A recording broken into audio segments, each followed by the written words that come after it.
Welcome to 21st Century Faith. 21st Century Faith is a program brought to you by Aspect Ministries and features topics and guests that explore contemporary ways of reaching younger people and unchurched adults with the unchanging good news of the gospel. Now here's our speaker, the founder and director of Aspect Ministries, pastor, teacher, and author, Mike Bogart.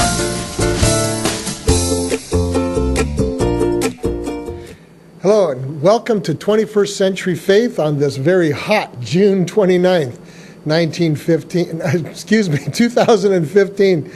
It's going to be a great show tonight. Tonight we're going to talk about a subject that's largely flown beneath the radar of church circles and even secular circles. We're going to talk about the surprising growth of the Hispanic church, not only in the United States, but in Latin America as well.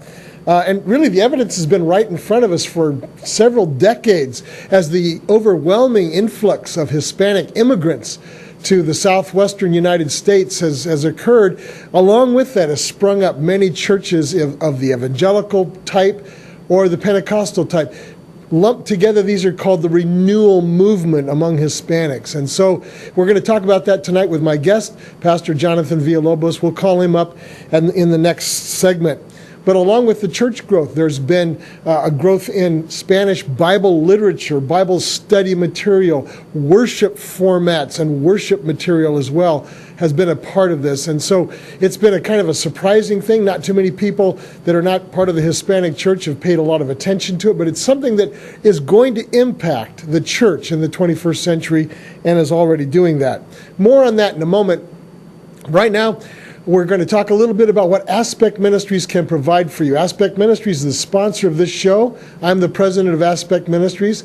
And what we help people do is to become more effective in walking with Jesus and serving Jesus in the 21st century. One of the ways that we do that is providing fair, fact-based, non-biased, and user-friendly materials on religious issues of many kinds. For example, we provide a whole list of short video presentations and books on, for example, Islam, on Mormonism, on the Jehovah's Witnesses, on the New Age, and perhaps most proud of this, on the 45-minute Bible. And so 45-minute Bible is something that your small group could use to just kind of give an overview of the book. It comes with study materials, study questions. We're going to just give you a little sample of that right now. And then we'll come back and we'll talk about the Hispanic church. So enjoy this quick sample of the 45-minute Bible.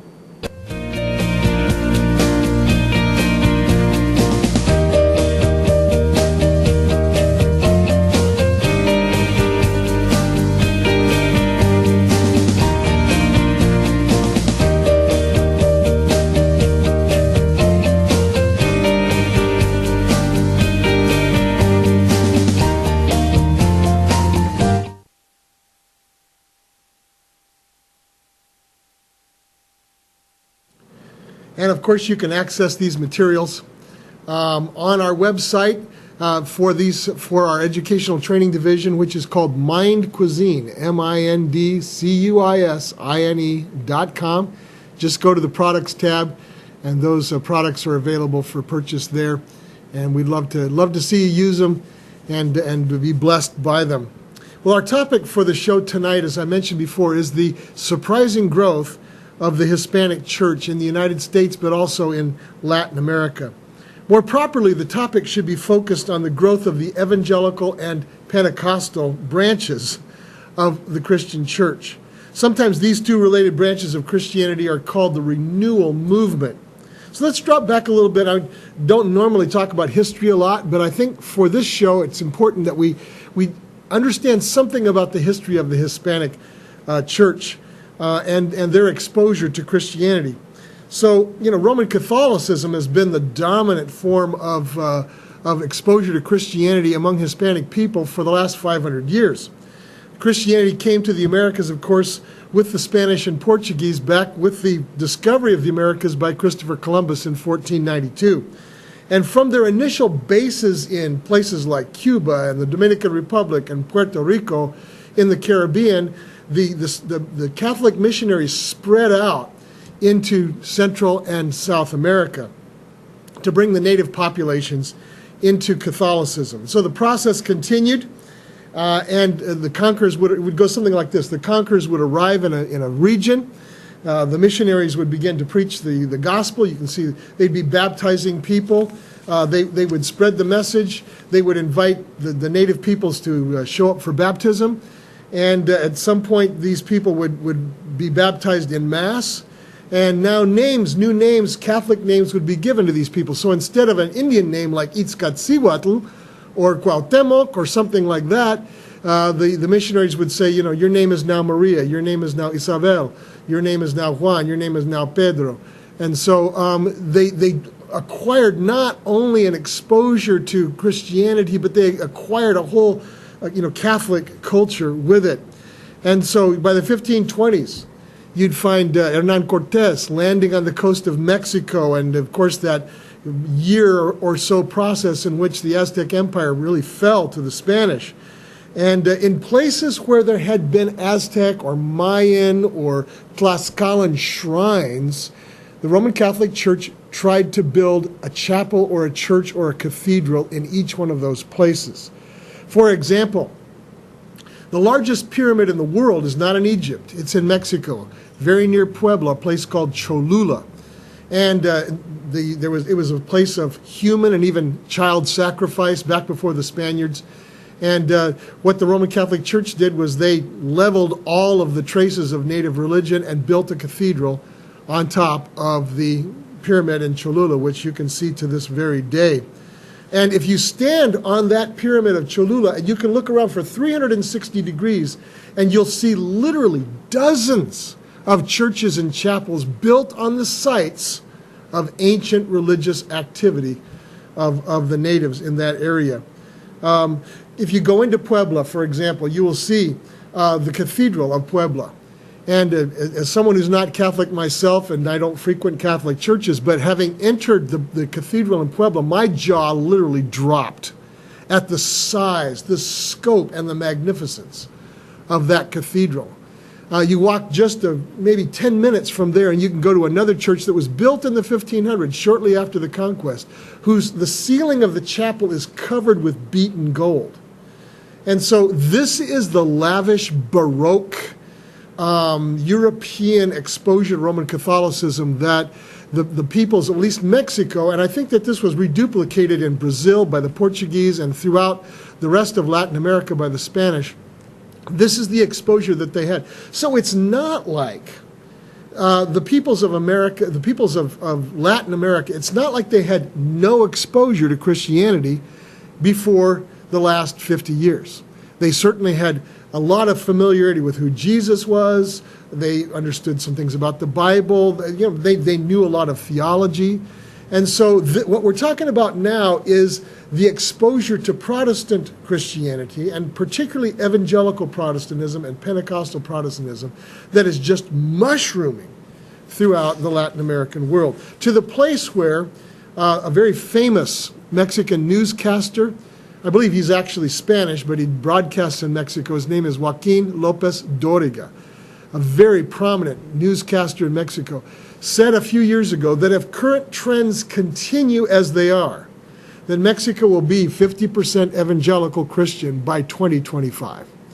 Now, I have no idea what statistics he was using, but I do know that he made that statement, and I don't think he made that statement lightly, because Christianity is spreading throughout Mexico. It's becoming very widespread in places like Brazil and other Central American and South American countries. And so and of course in the United States we see a lot of churches all over the place, especially in neighborhoods that are very heavily Hispanic, a lot of different churches. You also see cults of Christianity like La Luz del Mundo, which is, it's its own kind of version of what Christianity is all about. It would be somewhat like Mormonism is to evangelicalism, is what La Luz del Mundo is to a standard Mexican Protestant Christianity. So this is what we have. We also have a real mixture in Mexican Catholicism between the Catholic faith and also the remnants of the native religion that were sort of brought in through the back door when the missionaries arrived. Good example of that is Day of the Dead. And maybe you're familiar with that holiday that happens every year in the Mexican calendar. Or the curandero, the faith healer, that's more on the native side of things than on the Roman Catholic side of things. And so we're living in a time in which there's a lot of different expressions of Christianity among Hispanic folks. There was a pie chart. I wanted to show you that pie chart that shows the different divisions among Hispanic people in terms of their church attendance. And you can see the growing slice that is devoted to evangelical and Pentecostal Christianity. So here we are looking at the 21st century. And one of the things that we're going to talk about tonight with my guest is the amazing impact that's beginning to be exerted from the Hispanic church on the rest of world Christianity. I don't think they've been heard from nearly as much as they deserve to be heard from, but I think that's about to change. We have worship music being written completely in Spanish by people like Marcos Witt and Marco Barrientos and some others. We have Spanish Christian literature being published, and not copies of English literature necessarily, but works in Spanish as well. Probably the great historian of our times is Cuban-born Gonzalez. I forget his first name, but I'll ask my guest. He knows who he is. But he is the primo church historian of the late 20th and early 21st centuries. So the Hispanic world is about to be felt in terms of impact with the Christian faith. So I'm looking forward very much to that. I'm going to introduce my friend in just a minute, but let me just give you some background on him. Pastor Jonathan Villalobos and I went to Mexico together, at least I think on just one occasion, where we team taught a course in how to preach in Mexico, way down in the state of Puebla. He's the pastor of Bethany Inner City Church. He has a lovely wife and some children, and he is very involved. I call him El Obispo de las Iglesias Hispanas in the Fresno area. I don't know if that's true. That means the bishop of the Spanish churches of the area, but he really is somebody that carries a lot of weight among many, many people serving in the Hispanic community. So it's going to be my pleasure to have him in just a few minutes on this show. Until then, we're going to take a brief commercial break. Don't go away. Grab something to eat. We'll be right back. Open house this Saturday in the Tower District. This house is located at 1244 North Echo, 3 houses north of Olive in the heart of the Tower District. Stop by this Saturday between 1 and 3 p.m.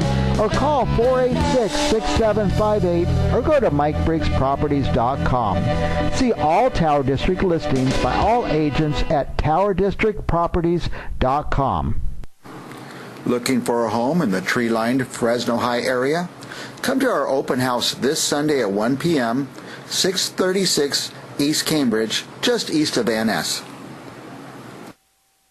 When in Portsville, visit the Pasquito Grill off of Highway 41, just 40 minutes north of Fresno. Horse Gold Miners Grill is located in the historical village. HorseGoldMinersGrill.com. Are you currently shopping for solar? Give Solar Negotiators a call. You see, what they do is they fill downtime at a reduced rate to make sure that you always get the best deal. Don't find out later that you could have bought your solar for thousands of dollars less. Call Solar Negotiators. If you're looking to go solar with confidence and have someone represent you in this transaction, give Solar Negotiators a call at 844-OWN-SOLAR or visit SolarNegotiators.com. Looking for a travel agent? Look no further. Bianca Echeveste can make your travel dream a reality, even on a budget. Visit ilovemytravelbiz.com or call Bianca at 559-284-2217. Letty Pingatori focuses on the unique needs of each client. Call Letty if you need a realtor in the Central California area. Looking outside the SinCal area, Letty will refer you to the best Keller Williams agent nearest you. Letty Pingatori, Realtor Extraordinaire. Hiring great talent is essential to your business. However, it's also time-consuming, and time is money. Contact Wolf Recruiting of Fresno and gain access to candidates you will not find on the open job market. Candidates through Wolf Recruiting are considered the best of the best. Why? Because they're gainfully employed. Whether it's technology, accounting, sales, or general administration, Wolf Recruiting's versatile background brings a solid foundation to confidentially identifying the very best talent. Call Wolf Recruiting at 877-589-9441 or find us on the web at wolfrecruiting.com. If you're in the ag business, you need a pet tiger on your payroll. Visit TigerJill.com to learn more about Orange Enterprises' complete payroll tracking system, Pet Tiger. Hey bookworms, looking for a good book? Well, check out your local Fresno Library branch. You can even check them out online at fresnolibrary.org. Here at Central Valley Talk, we've chosen Select Business Systems to provide for our copy, print, and scanning needs. We used to think it was cheaper to purchase our own toner and maintain our own office equipment.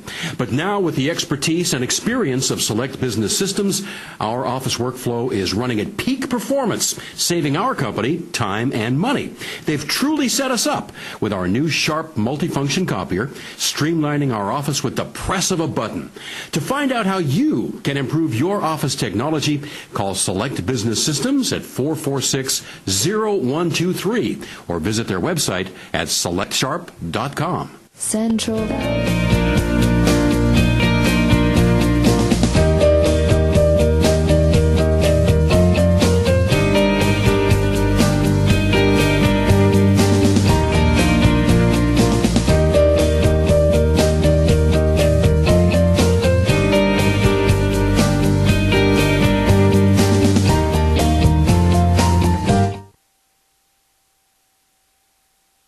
CentralValleyTalk.com. Welcome back to our second segment tonight on 21st Century Faith. And tonight, as I promised, my guest is my good friend and I guess traveling companion, teaching companion, fellow member of the West Fresno Ministerial Alliance, Pastor Jonathan Villalobos. We're glad to have you on the show. Jonathan, why don't you tell us a little bit about yourself and your ministry and what you're doing? Well, first of all, thank you for letting me come. It's a good thing to come and share with you one more time. And, I has been in ministry for over 40 years. Started in Mexico, 7 years, planted 3 churches over there in Mexico. And then came to United States in 1980. I have been here pastoring in San Jose, the Bay Area. At the end of 86, we moved to Fresno in 87. And we have been in Fresno since then. So pastoring in Spanish-speaking churches mainly.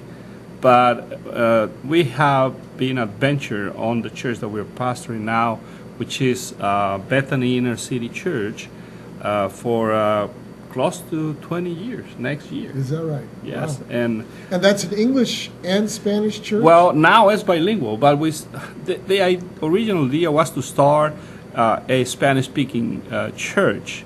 But when we started the outreach, the men that came, that's the way we started it, and a men's Bible study, was all of them were Hispanic, but they didn't speak Spanish.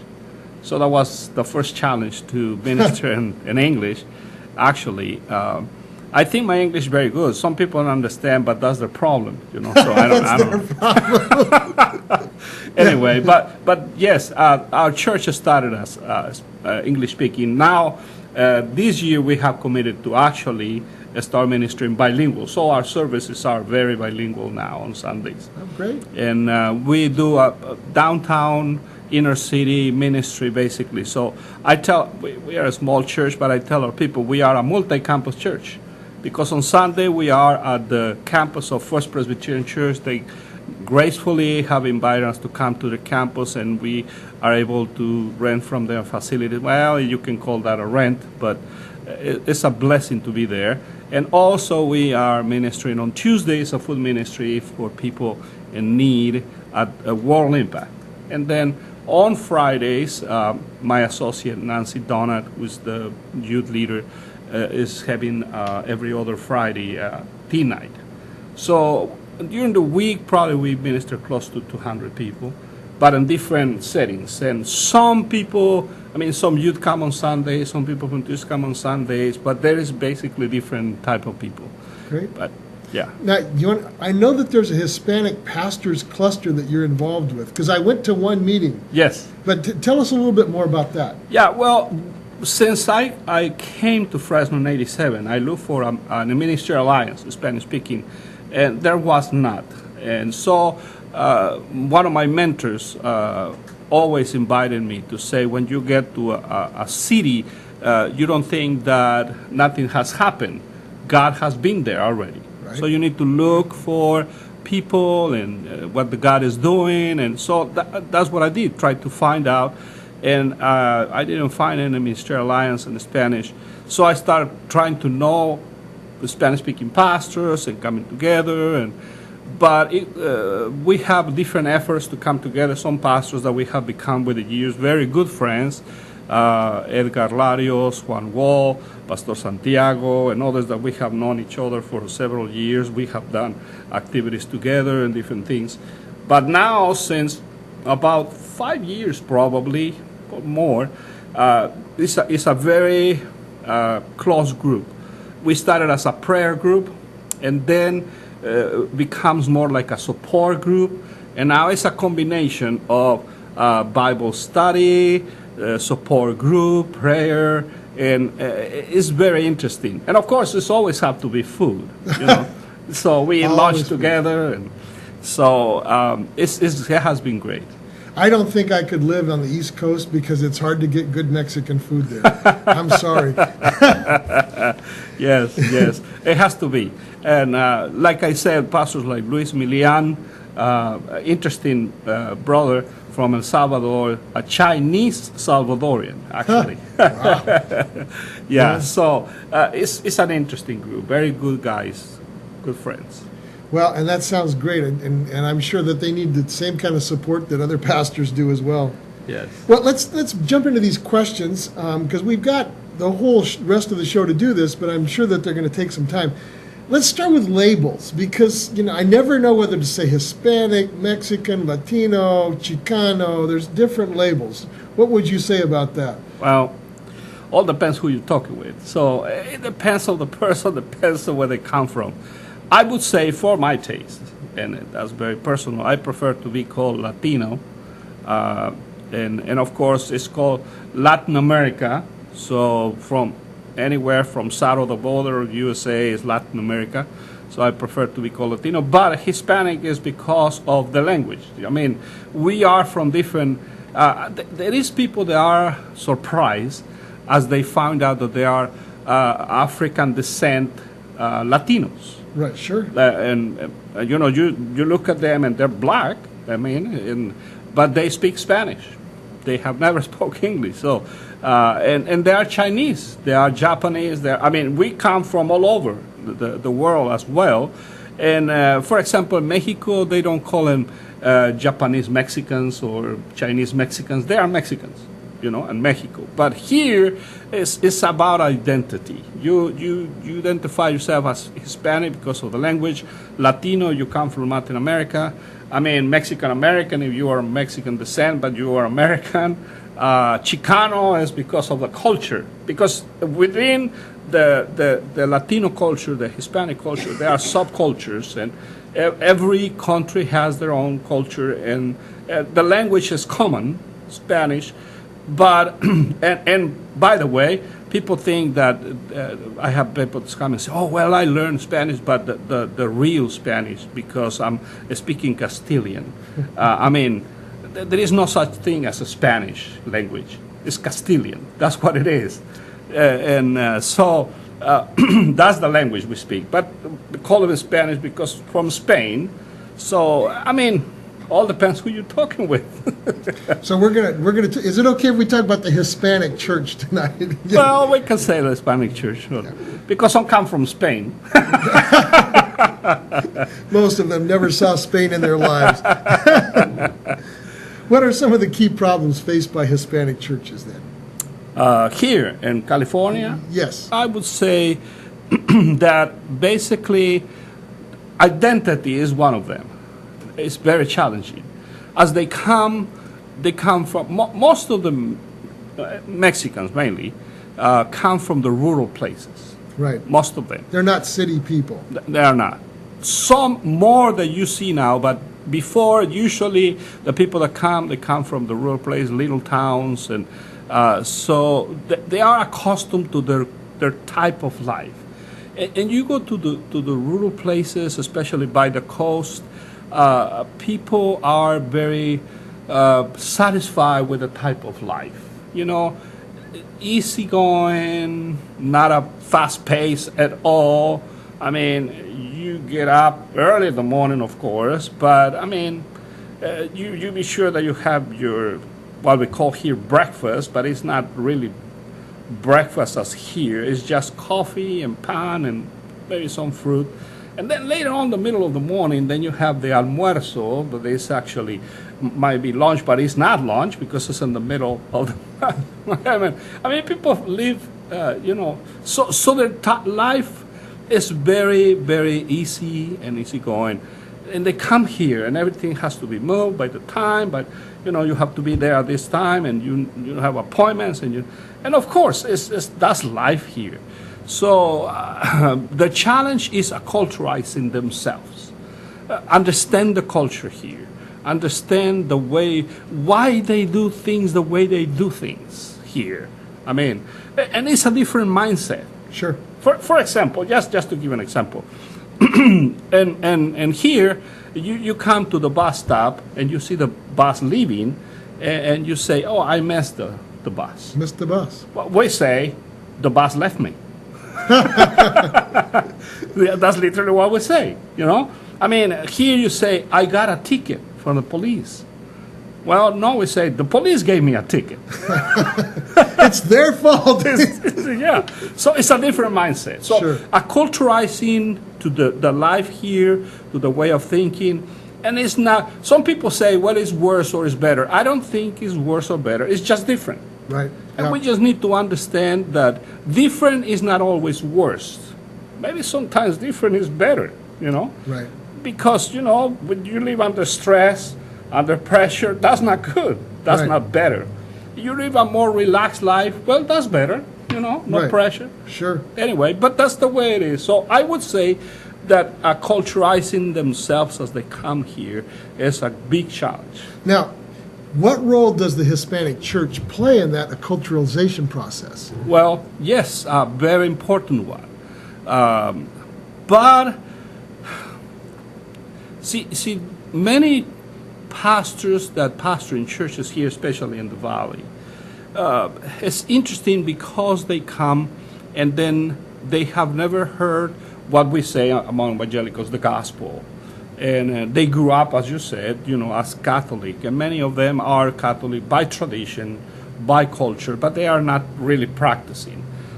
I know very close friends that they are Catholic, that they're practicing it. They read the Bible, they pray, and they're good Christians, as you say.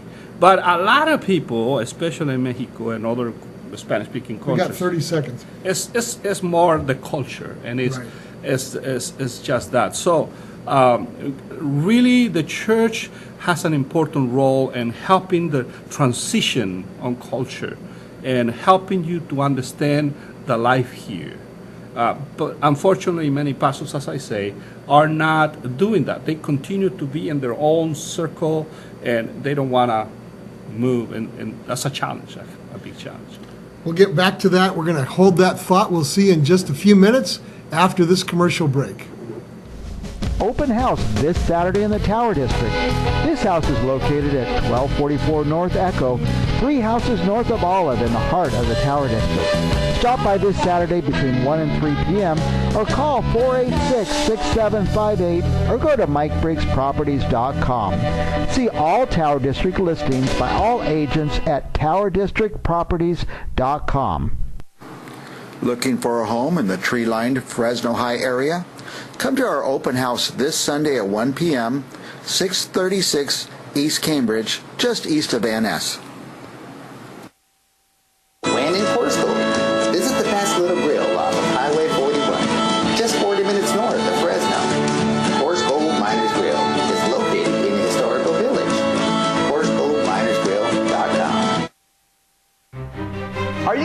currently shopping for solar, give Solar Negotiators a call. You see, what they do is they fill downtime at a reduced rate to make sure that you always get the best deal. Don't find out later that you could have bought your solar for thousands of dollars less. Call Solar Negotiators. If you're looking to go solar with confidence and have someone represent you in this transaction, give Solar Negotiators a call at 844-OWN-SOLAR or visit solarnegotiators.com. Looking for a travel agent? Look no further. Bianca Echeveste can make your travel dream a reality, even on a budget. Visit ilovemytravelbiz.com or call Bianca at 559-284-2217. Letty Pingatore focuses on the unique needs of each client. Call Letty if you need a realtor in the Central California area. Looking outside the SinCal area, Letty will refer you to the best Keller Williams agent nearest you. Letty Pingatore, Realtor Extraordinaire. Hiring great talent is essential to your business. However, it's also time-consuming, and time is money. Contact Wolf Recruiting of Fresno and gain access to candidates you will not find on the open job market. Candidates through Wolf Recruiting are considered the best of the best. Why? Because they're gainfully employed. Whether it's technology, accounting, sales, or general administration, Wolf Recruiting's versatile background brings a solid foundation to confidentially identifying the very best talent. Call Wolf Recruiting at 877-589-9441 or find us on the web at wolfrecruiting.com. If you're in the ag business, you need a pet tiger on your payroll. Visit TigerJill.com to learn more about Orange Enterprises' complete payroll tracking system, Pet Tiger.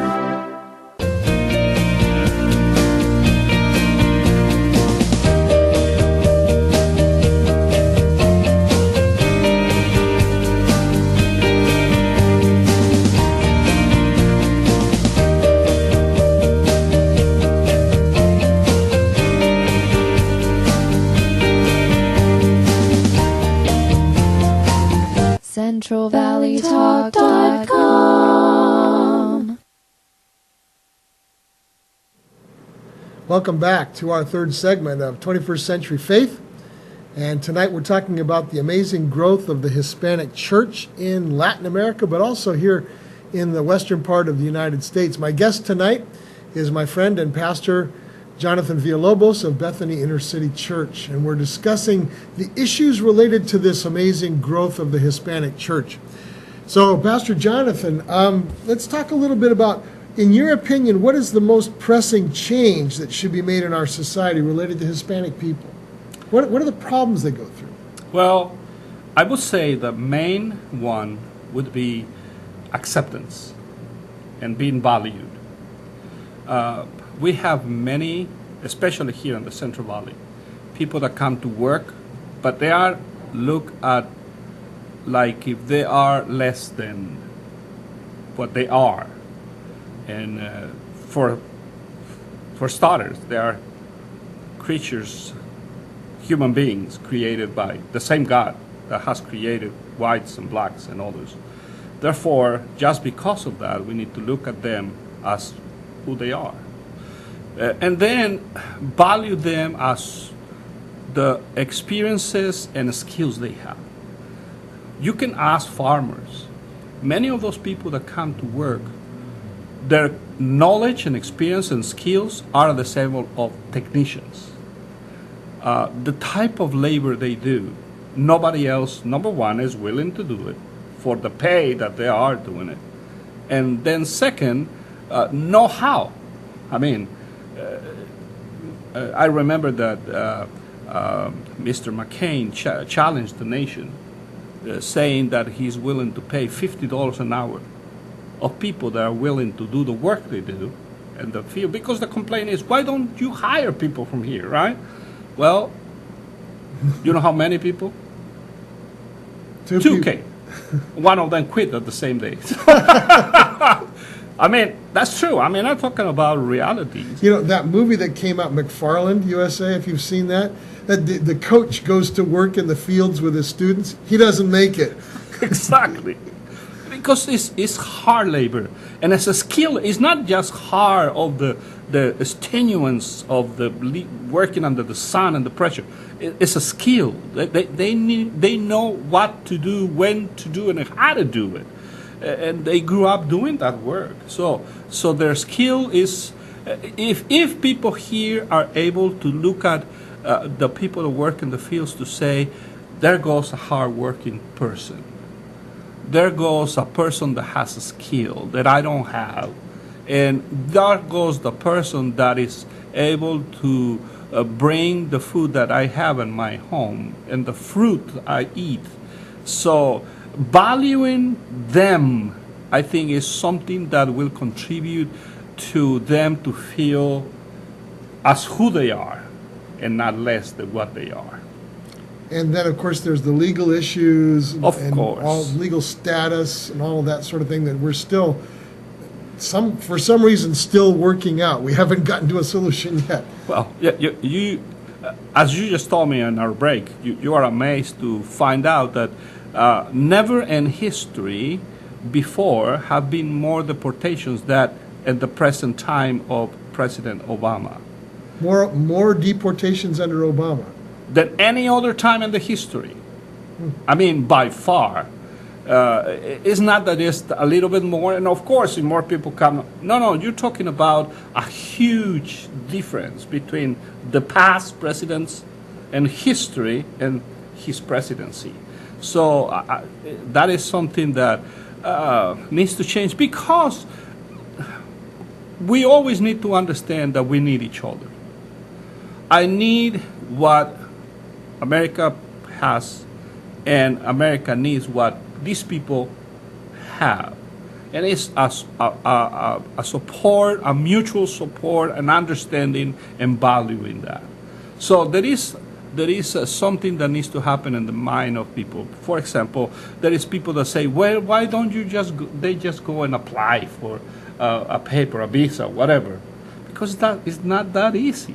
No. Not that easy. I have a friend that helped not my friend, the friend of my brother, who actually helped him to acquire his legal status here.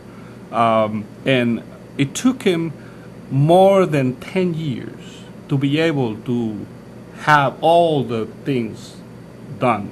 And every time he goes, so what happened?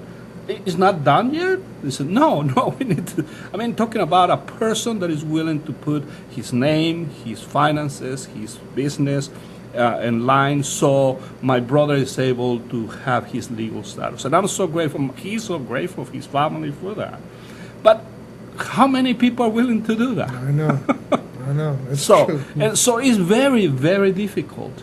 There is people that they just wait in line. You know how much or how long people has to wait? Up to 100 years. I mean, they just need to go and find out what it takes. And 90, 80, 50, 40 years in order to have their legal status. So yes, just get in line and die in line waiting for your time. You know? Right. Get comfortable. I know. So, I mean, the answer, and farmers and people that work with these people every day have said it. You know, reform on the legal and the immigration system has to be done. Oh, yeah. Total reform, not a patch like amnesty, not a little solving thing like DACA or DAPA. You know, the Dreamers and all that. And I'm thankful for that.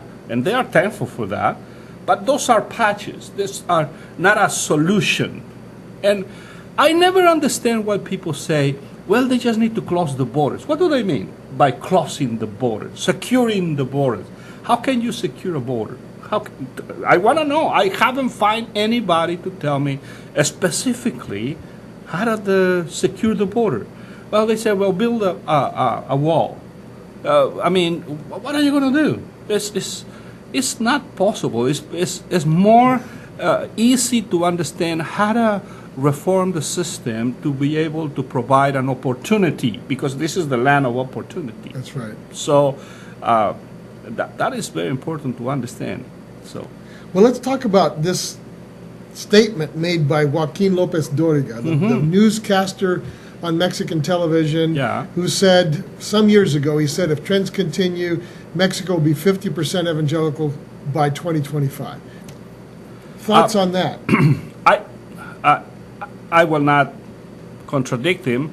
I think he knows what he's talking about because he has the data behind him. But I was checking on some different information, and I found out that from 1970 to 2010, the growth of evangelicals in Mexico was from 4% to 16%.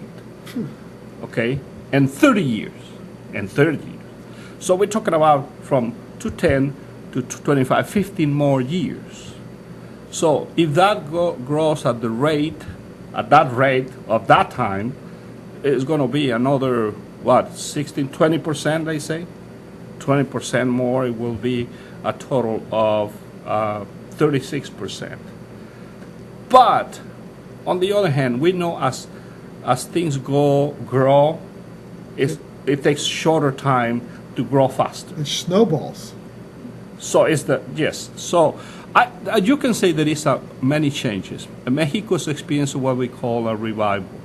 And I am grateful for that.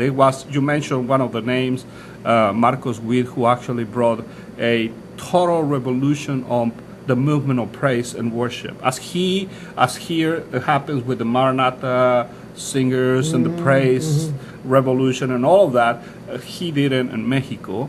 Another word, Marcos Barrientos, and we have persons here, Jesus Adrian Romero, and many others, friends that I know for a long time, that they have been involved in this movement of praise and worship. The other thing that have influenced that in America Latina and Mexico is that the media has been open. So now you see television programs, you have television stations, you have radio, you have internet, you have the media that is influencing and the messages that are there. So that is also having a great impact. For example, in Guatemala, I know that there are more 13 radio stations there, and certainly the evangelicals have grown a lot in Guatemala. Maybe more than any other Latin American country. And Puerto Rico, for example, there are radio stations, television stations that proclaim the gospel in 24 hours. So that has a big influence. Media has a big influence in that. On the other hand, there is a concern that there is people that are like a mile long but 2 inches deep.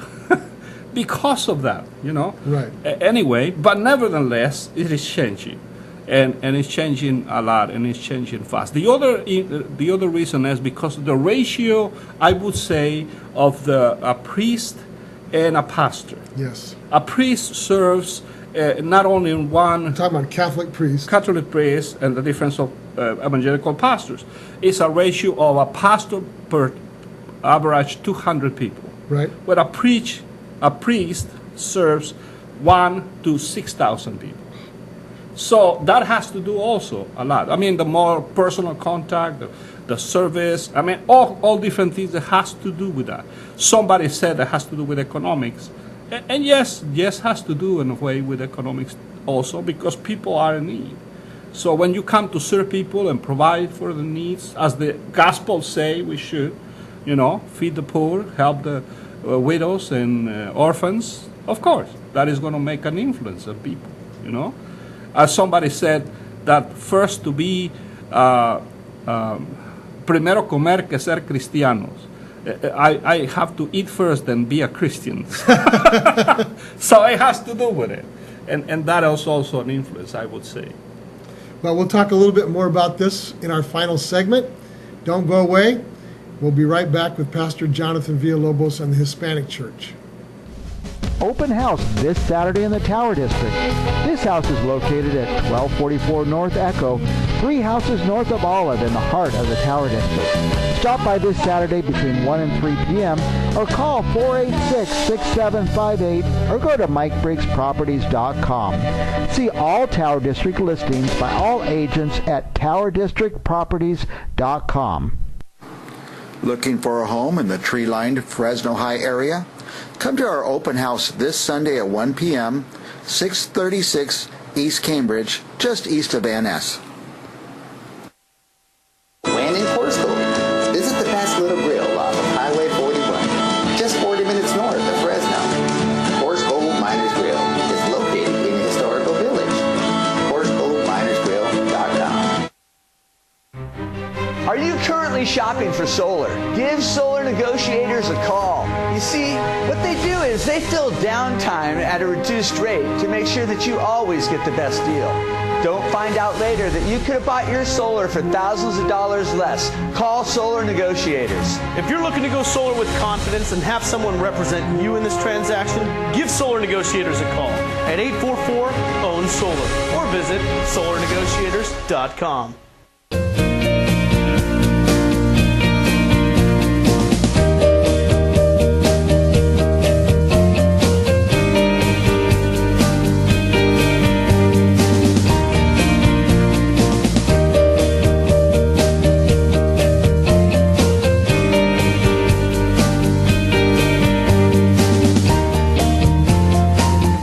CentralValleyTalk.com. Welcome back to our final segment on 21st Century Faith. I'm here with Pastor Jonathan Villalobos of Bethany Inner City Church, and we're talking about the amazing, kind of surprising spurt of growth of the Hispanic church, not only in Latin America, but also here in the United States. And I'd like to lead off with a question. What role do you see the Hispanic church playing in world Christianity in the future? I mean, what contribution does the Hispanic church have to give to the larger church and the world? Oh, we don't have the time to address that. But I'm talking about, let me go in chunks. Okay, sure. First, the growth of the evangelical church here in America, Hispanic church. I think it started in the 80s because Spanish-speaking churches in America has been for over 100 years, I would say. And yet the churches never really had or experienced a growth, amazing growth, until the 80s. In the 80s, the difference was that people from Central America started immigrating to the United States by thousands. First, they were fleeing from the political conditions there. Getting exiled from Honduras, from El Salvador, and so it is with the Contras and the Sandinistas and all that. All of that. So, but they came first fleeing for their lives. So there is a different reason why they came, and they came here, like for example, from Mexico. The main reason why people come is to work. So they get embarked and work, and that's all that they do. And the churches, and yes, there were conversions and stuff, but not at the rate that has been in the last 20, 25 years. So I think that contributes in a way because the Spanish-speaking churches are more than Mexicans are full of people from Central America and some South Americans. So, but then that has been bringing a new, I would say, injection of life into the church. Right. Because of the values we bring. We are very close, family-oriented people. Right, yep. Family is first. Where here in America, family is being disintegrated. Yep. Even among the evangelicals. Yes. You see the statistics of divorce and the evangelical church and the secular world. I mean, not more much or less different. the same, yeah. So when you talk about Latino churches, they have the rate and divorce have grown, but still very conservative. So we don't see our children leaving home at the age of 18. They leave when they're going to be married, and sometimes not even then, which can be good, but can be bad. Right, yes. So, but in America, see, you're 18, you're out of the home. You have to go. And it's not always the best thing for them to go. You're right. I mean, social services have told us, the foster parenting, they have extended from 18 to now 21. Really? Because they have found that young people are not really ready to confront life at the age of 18.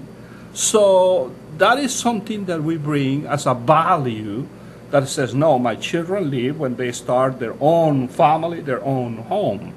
And for me, that makes more sense. It's very important to work on that they not depend on the parents, but they become adults. But that's the idea. Let them go fly by when their wings are ready to flap. So you're saying that the family values of the Central Americans and South American and Mexican Christians has caused other Hispanics to say, wait, maybe they've got something odd to offer over here. Because it's a major issue. Right. They come and they're seeing their kids being disintegrated. They see their kids going away. Why? Because a lot of Latinos here, young people, start finding a new family, which is the gangs. Mm-hmm. But the church has rescued them back to have a family. For example, our church, our main emphasis, we are family. Our church is family. We are not composed by families. We are a family. So whoever comes to a church finds a family, whoever that is. And all types of single mothers, single fathers, young people, etc. But they find family. So we are family to them. And we want to act like that, and we want to do that. But that comes of the value that we have, of the tradition that we have, the concept of family unity. So I think that's a contribution that is not only for the church in America, for the church in the world. So that's very important. The other thing is the concept of work. That's so important, so valuable. Right. You can see, and I hope it doesn't sound negative, but my idea, just to give an example, people that are begging in the streets, how many of them come from Latin America? Not many. They come to you to sell you something. Flowers, fruit, clean your windows, do some. In other words, I am asking you for money, but I am not asking you to give me money just because. I am willing to do something. I'm willing to wash your car. I'm willing to park your car. I'm willing to do whatever, sell you something. And it's not, I'm not coming for you to give me something without me doing nothing. So I think that is a valuable that has been lost in this society, even in the churches. I mean, I remember as I was growing up, you will not eat something that you have not earned yet. You have to do something. And my father used to send my brother and me during the summer sometimes to work with a brother in Christ to his ranch, so we can learn what it is, the hard work. We were city boys, but then we went with this brother that get up before the sun rises and go to first of all, milk the cows and collect the eggs, and then, so by the time you come to eat breakfast, it's because you already did some work. And then, all day until the sun goes down. And so those concepts are intrinsically embedded in our hearts and our minds. So this image of the siesta-taking Mexican is really false. Well, it is real. But when you take the siesta, it's because you have been working hard. You've been working since before the sun came up. Yeah. And then after that, you work until sun goes down. I mean, yes, the siesta is you go into little towns, no commerce is open. We forgot that once, and we went to Alamo, Sonora, my wife and I, to visit, and just, being tourists. And let me tell you, we never remembered that it was 2 p.m., that all the businesses were closed. And we were walking around a little town, and there was another couple Americans walking around, and we see each other and we start laughing because we're the only people around the street. And then 4 p.m. people start opening, the business people start moving. Of course, it's time for eat lunch and take a siesta. But it's because they're working hard. It's not that, the image of the Mexican guy is sleeping all the time. No way. People are not going to, they're not asking for free stuff. They're asking for the opportunity to work. That's a very important value that needs to be taught in the family. Another one is voluntarism. I remember my mother always say to us, acomídase, be a volunteer. People that volunteer themselves have a place anywhere in the world. That's what she used to, I'm translating what she used to say. But you have the concept. Look at Latino people, when they see somebody is falling off, they immediately go, help you.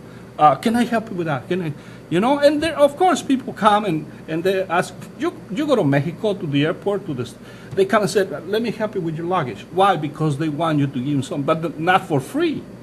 They're willing to do something. So I think that those values, those principles are values and principles that function well in any society, and they're part of the life of the people here, and the people bring to this society and the church.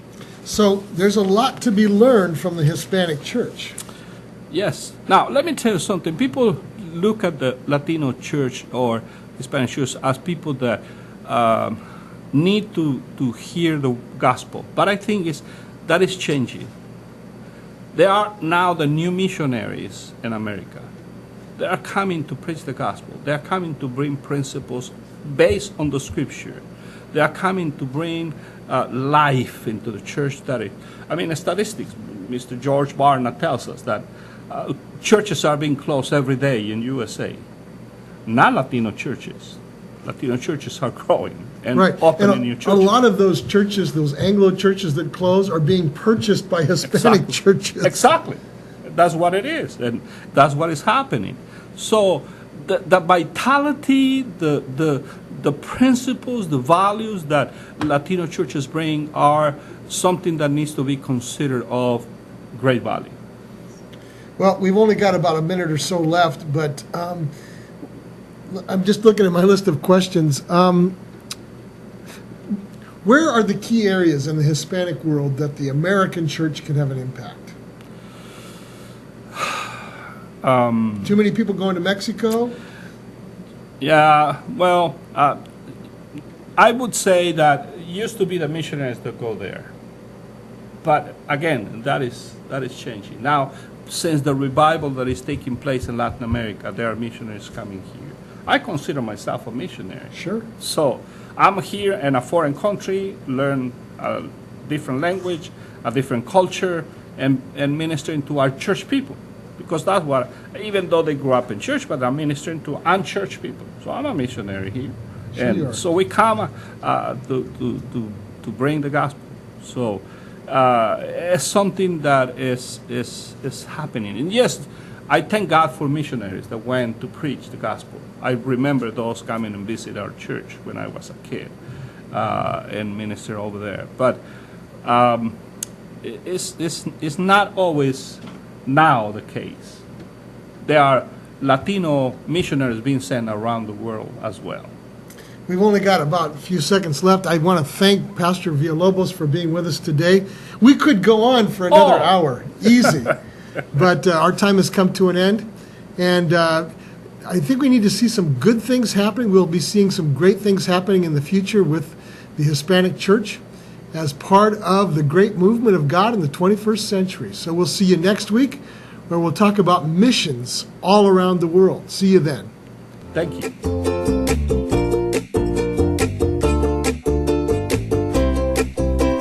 Thanks so much for joining us on today's 21st Century Faith.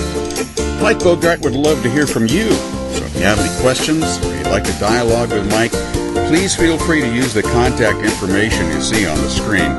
And we hope you'll come back and bring a friend to the next program of 21st Century Faith.